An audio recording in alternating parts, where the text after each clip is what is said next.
Labas vakaras. Labas vakaras. Su Marijum kalbu čia. Taip. Marijau, labas. Osvaldas skambina. Klausyk, Marijau, dabar toks reikalas. Iš tiesų, aš tavęs nesu matęs, nei kai tu vedi. Tu esi renginių vedėjas, kaip suprantu. Jo. Taip. Nesu matęs, kaip tu vedi, bet labai neblogi atsiliepimai buvo iš Šventosios, man atrodo, ten Titaniko klubo ar kažkas ten. Jo, kažką dirbau ten. Dirbai, ne? Na tai vat, mane nerekomendavo iš ten tave. Ir norėjau paklausti, ką tu veiki vasario 14. Tai išeina kas, šeštadienis ar penktadienis? Vasario 14 gaunasi sekmadienis. Sekmadienį? Taip, sekmadienį. Sekmadienį kaip ir laisvas esu. Laisvas, tai labai būtų gerai. Matai, mes su draugų kompanija, su savo antrąją pusę, aš organizuojam tokį meilės, kaip čia, baliuką. Tai yra uždaras daugiau vakaras, žinai, bet mums reikia vedėjo, specifinio vedėjo, kuris išpildytų mūsų norus ir panašiai. Pats baliukas būtų Vilniuje. Dėl lėšų, dėl honoraro, manau, kad čia didelės bėdos nėra, nes iš tiesų mums reikia tokio specifinio vedėjo, tai mes pinigų tam reikalui turim.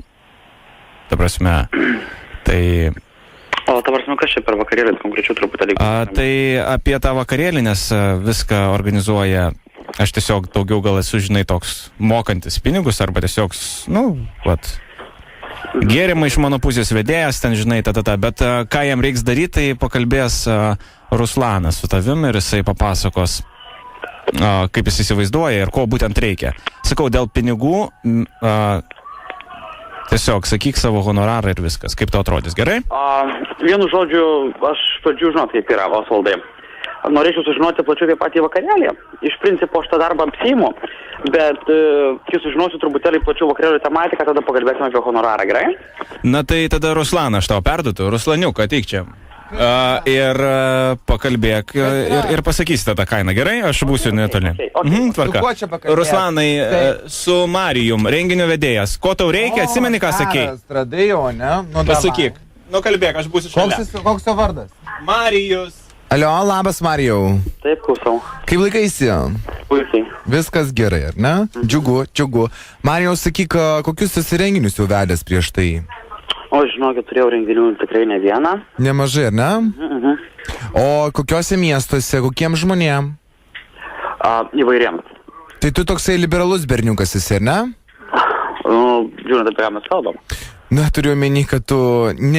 Pirmą kartą žmonės pamatęs nesmerki juos už jų socialinį sluoksnį ar jų požiūrį. Niekada. Tai šaunuolis, labai gerbiu tave už tai. Žiūrėk, dalykas toksai, sekmadienis yra Vilniuje pas mus renginys. Mes darysim uždarą, vieno bus iš tikrųjų draugo netgi gimtadienis tuo pačiu metu.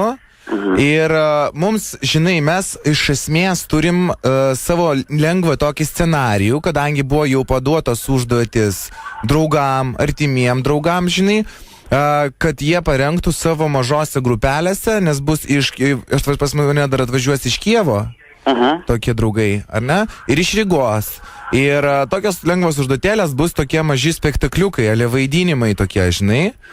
Ten tarsi bus, mes rinkom burtus, ten bus viena graikiška tema, romėnų, ir tokia viena tokia, nežinau net kaip įvardint, tokia graikų romėnų maišyta, ten tokia tipo Ir žodžiu, ten turės jie tipo kautis, nugalėti vienas kitą su kardais, ten bus, žinai, toksai...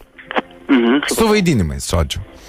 Tai va, ir mums kažkaip reikia žmogaus, kuris viską galėtų apjungti, bet mes visą laiką kviesdavomės savo vedėją, turėjom tokį, žinai, ir jisai šiais metais išvažiavęs yra į Londoną, ir jisai Londone, žinai, bus ir negrįš, nes jisai ten su savo draugais, žinai. Supratau. Ir mes ieškomės, kas mums galėtų pagelbėti. Tai va, tau iš esmės kažkokio tai scenarijaus nereikia galvoti, žinai. Jeigu tu turi kažkokį tai žaidimą, kurį esi davęs per naujuosius daręs, ne, tai tinka. Dabar žiūrėk, kitas dalykas. Man reikia, kad tu irgi šiek tiek įeitum į kažkokį vaidmenį. Ar tu galėtum? Dabar apie kokį vaidmenį kalbam? Sakykime, ar tu galėtum pasirinkti kažkokį tai, žinai, ankstesniųjų amžių kažkokį plebėjaus vaidmenį, žinai, tarkim. Su tokia, žinai, oba marška mes tau užmesim tokį, žinai, ant kaktos užryšim tokį raištį ir, žinai, ir tiesiog, nu taip, kad tu, taip, arba, pavyzdžiui, uždėsim, žinai, figų tokį tau raištį ant viršaus ant galvos. Ir su tokia marška permesim tavo per petį ir tau reikėtų šiek tiek, žinai, sušvelnėti, nes tu toksai esi vyriškai pakankamai grubus, ne? Nu, vyras esu, nu.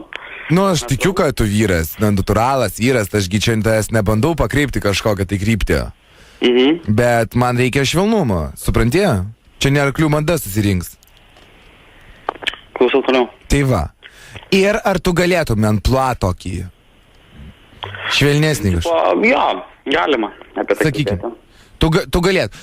Tarkim, vakaro pavadinimas bus Rave to Grave pas mus. Nes siausim, žinai, baisiausiai. Mes visą laiką siaučiam iš tikrųjų. Prisipažinsiu. Tai va, ir ar tu galėtum sakyti Welcome to the Rave to Grave? Ar galėtum tai pasakyti? Jo, iš principo galėčiau, jeigu reiktų. Tai tvarkoja, mes kaip ir aptarėm, ne, renginį. Dėl scenarijaus. Norėčiau, kad tą scenarijų elektroniniu paštu. Alright. Šito tai, mielai, labai greitai aš tau atsiųsiu. Tvarkoja ir tada aš perskaitų scenarijų, susiskambinam, ką žinau, šiandien galim kalbėtis, negalim. Tai tu datą bukinį ar nebukinį? Ne, tai tvarkoja, jeigu tai yra renginys, tvarkoja, tariam, bukinam datą. O kas čia yra daugiau, kaip tau atrodo? Aš nežinau. Tai tu nemandravok prieš mane. Na, tokių kaip tu, žinok. Tai džiugu tada. Gink Dieve. Džiugu. Tiesiog noriu susidaryti visas detalės. Ruslanai, aš kaip klausau to pokalbio... Išsamu, kad vieni iš kitų žinotum, ko reikalaujam, ko norim ir viskas. Ruslanai, aš kaip girdžiu tą pokalbį jūsų, tai tu nepasakai iš tikrųjų, ko mums reikia. Mums reikia vedėjo, kad jisai būtų tikras, nes svečiai galvoja, kad visi bus vienodi. Tai yra visi susirinkę, kaip sakant, gėjai. Tai jeigu jisai neapsimes juom, tai kaip mes ten tada? Nu ką, žinau, jeigu ne, nu tai jeigu jis nesuki... Tai paklauskiu, tu dabar suki aplink pirštą. Nu tai jeigu jisai tūpas ir nesupranta, tai kas? Jeigu kiti supras, kad jisai negėjus, tai žinai, nebeis pas mus niekada į vakarėlius. Kaip mes tai pasižiūrėsim? Tai tu jam ir pasakyk pats tada, aš su juo nekalbėsiu, fu. Išvis fukaka. Ką tu čia man suradai, neįmanoma susišnekėti su žmogum. Asilė. Mėgosi šiandien vienas ant lovos, aš tau garantuoju. Vaflistas. Kalbėk, nu tai ko tu neimi ragelio dabar? Kalbėk su savo žmogum, tu susiradai. Iš kokios šiknos ištraukai šitą? Išvis živadioras. Marijau, taip. Neklausyk Ruslano. Klausyk, aš tave šviesiai tiesiai klausiu ir kalbam atvirom kortom, kalbėjau apie pinigėlių žodžiu, tai ar tu galėtum suvaidinti vasario 14 dieną plebėjų, kaip sakė Ruslanas, gėjų?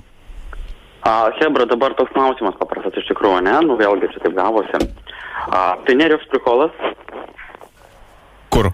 Nu, tai ką mes dabar darom. Tai yra rimtas pokalbis, tai yra mes kalbam apie realų renginį. Taip, kalbam apie realų renginį. Kokį realų? Patys jūs realūs. Renginys bus nerealus. Nerealus. Kuris buvo realus renginys? Asilė, tu. Bus berniukas tortas, jeigu bus berniukas tortas, reiškia renginys. Nerealus. Pats jam čiulpsi, pats žinai. Asilai. Ar su manim kažkas kalbasi? Alio. Norėtų kalbėti. Kalba radio stotis ZIP FM. Radistai. Malonu. Sveikas gyvas. Labas. Marijau, sveikas gyvas dar kartą. Mes su tavim čia taip vat. Mes neprirašėm tavęs prie renginio. Aš taip ir supratau. Kad kažkoks tu nemokė suvaidinti, ko mes prašom iš tavęs. Hebra. Nuo Karolio linkėjimai tau. Super, nuo ko? Nuo Karolio. Karolio. Nu, super, Karoliu taip pat. Nu, tai ką, sėkmingai tau su darbais iki. Jau, God bless you. Iki. Vat, pajuokavom ir užtenka. Pats čiulpsėtų jam. Keleiviai, lėktuvas pateko į turbulencijos zoną. Jūsite lengvą vibraciją. Linkiu spėti, pasitenkinti.